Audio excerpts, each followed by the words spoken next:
Well, it's a chastening night. Um, we've not lost many football matches, and when you lose so heavily at home, especially, but when you lose heavily with England, that's going to be very, very painful. So, difficult night for the players. I feel for them because, in the end, the two Hungary games in particular, I picked teams where I tried to balance the squad, give young players opportunities, and I didn't get the balance right to help them to be able to perform at the level that they needed to win those matches. So you could see once they'd gone behind, the confidence started to go a little bit, and we made changes at halftime, or I made changes at halftime to try to chase a little bit. I thought we were more of an attacking threat, but we were a little bit more open. And in the end, towards the end of the game, you get caught by the counter-attacks, then you're down to 10. So the players have been fantastic. They've been totally committed throughout this period. It's been a really difficult period for them because of the volume of matches they've had. The responsibility lies with me on that, but there was also a fact that it was very difficult to put the strongest team out in every game, so we used it to prepare for Qatar. Some of those players are going to be beyond Qatar as well, but of course a night like tonight is really difficult, and it's important that I take that off of their shoulders because that's totally down to me. Well, the stats are horrible. England's heaviest defeat since 1928, heaviest ever home defeat without scoring. Nobody saw it coming. I think that's the key to it. How damaging can that be for England's momentum and their confidence from here, the players' confidence from here? Well, look, I've sat here lots of times and we've broken a huge number of records. So we're on the other side of it tonight. That's, of course, really painful. I don't actually think it is damaging for the mentality of the group because they haven't been at full strength for the matches that they've lost. And that's a key factor, We know that we've got depth, we've got some exciting players coming through, but we need to be at full strength to be able to win matches. And I think some of the other teams across Europe have experienced that as well. Now, tonight is a night where that balance wasn't right. I actually think we started the game pretty well. We conceded a poor goal. You could see then an anxiety with the ball at times, and as the second half wore on, disjointed because of the fact we were pushing for the game and we ended up with too many attacking players on the pitch. But I'm really clear on why those things happened, and I'm really clear on what works for us as a group and what doesn't work for us as a group. Tonight's a difficult night. My predecessors have had nights like this, and I've watched from the sofa as a kid and I've watched as a player, and I recognise those difficult times, but you can't just be at the front when things are going well and then not stand up when you've got difficult experiences. That's part of football, that's part of life. Last one from me, Gareth. I mean, look, you've had a really close relationship, you personally, with the supporters. They sing your name in the streets, in the town squares all over Europe and the world. Tonight, those same England fans were singing directly to you. You don't know what you're doing. How much does that hurt you? And does it damage that relationship going forward? Well, it's not pleasant.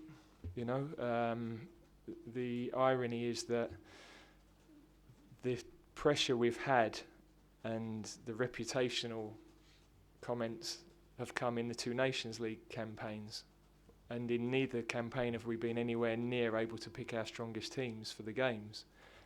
The matches where every other England managers have been judged, we've had the best performances for 50 years.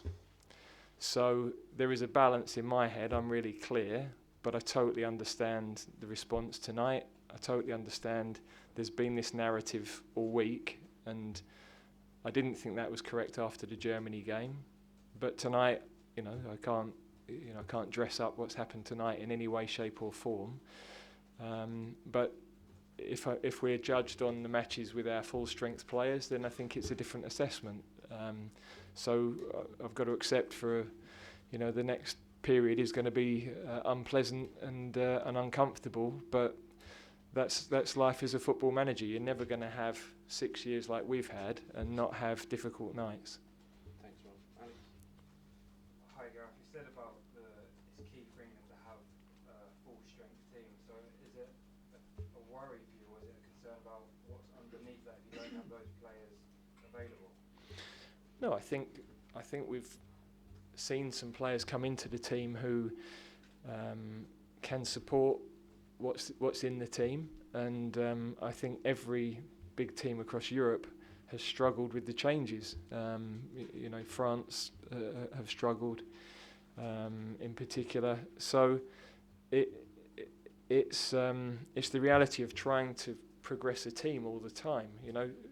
We're on the one hand, you're going to be criticised for sticking loyally with players that have done well, but then you've got to try to give opportunities for others so that they can start to get experience, so that at some point they can come and you start to evolve the group.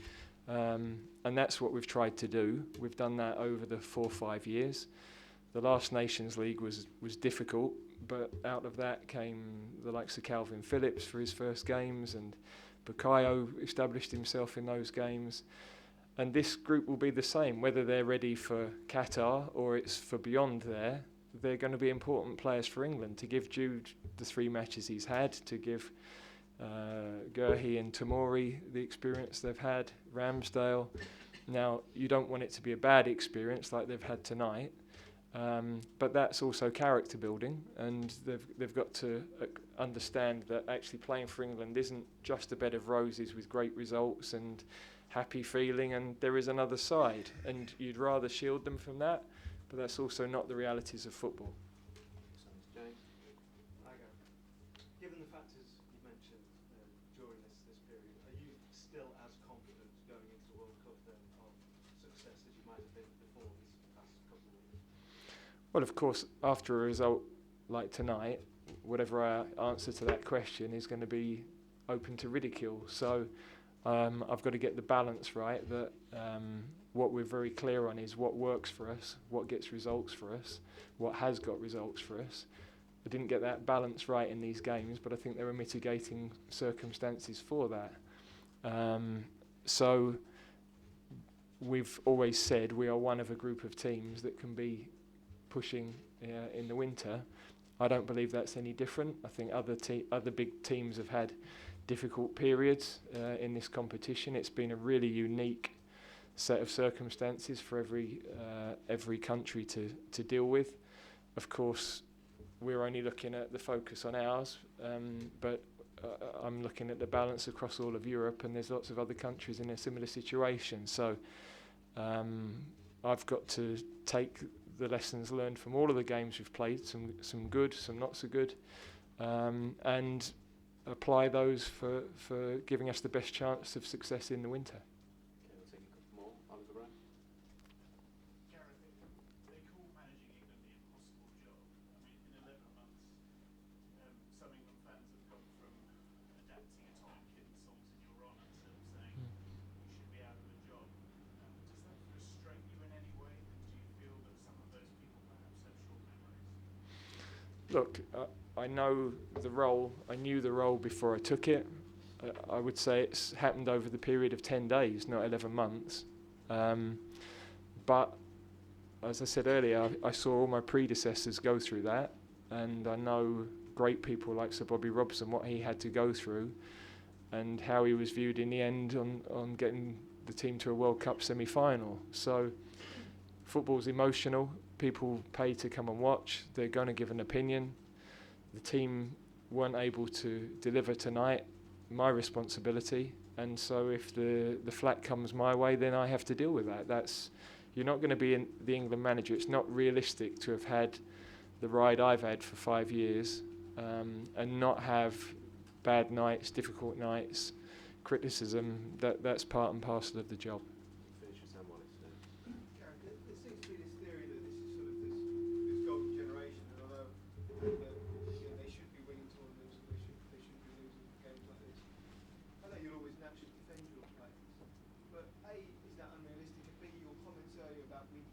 that need to have their strongest team would suggest that we don't have this ends like that some may think of sort of world beat. Well, look, I think we've got some very good young players, but they need the experienced players around them.